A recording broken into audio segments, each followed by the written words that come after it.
Dans cette vidéo, je vais vous expliquer les codes d'accès qu'il y a sur Sekouli, comment ça fonctionne, comment aussi réinitialiser le code d'accès de vos utilisateurs si jamais ils ont perdu le leur. Donc pour ça, vous allez aller dans ici, là, paramètres, et vous allez dans l'onglet utilisateur et vous choisissez, par exemple, c'est un élève qui a perdu son mot de passe. Vous cliquez dessus. Donc supposons c'est élève 1. Donc déjà, le système de code d'accès, comme vous voyez ici, là, quand il est transformé en plusieurs caractères, ça veut dire que l'utilisateur s'est connecté au moins une fois sur Sekouli. Et donc après, le code qui est stocké ici est chiffré. Lorsque c'est en clair comme en dessous, comme on a vu dans des vidéos précédentes où j'ai importé massivement mes élèves et j'ai mis par défaut un code que j'écris manuellement, ça veut dire que la personne ne s'est jamais connectée et donc le code qui est stocké n'est pas encore chiffré.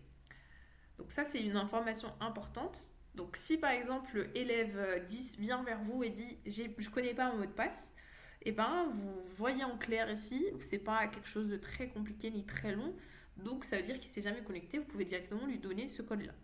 En revanche, si le code est déjà hyper long comme ça, vous devez faire la manipulation suivante. Donc vous allez cliquer sur la ligne de l'élève en question et vous allez sur ce bouton qui s'appelle initialiser.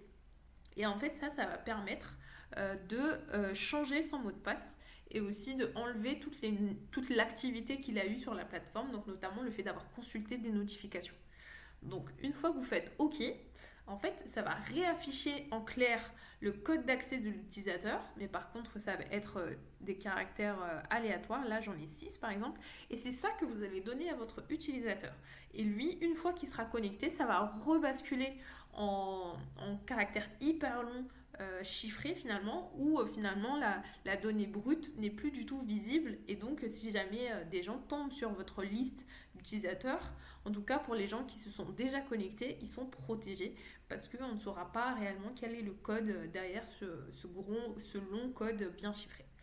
Donc voilà, si vous voulez réinitialiser le code d'accès d'un utilisateur, utilisez bien ce bouton initialiser en cliquant sur l'élève en question.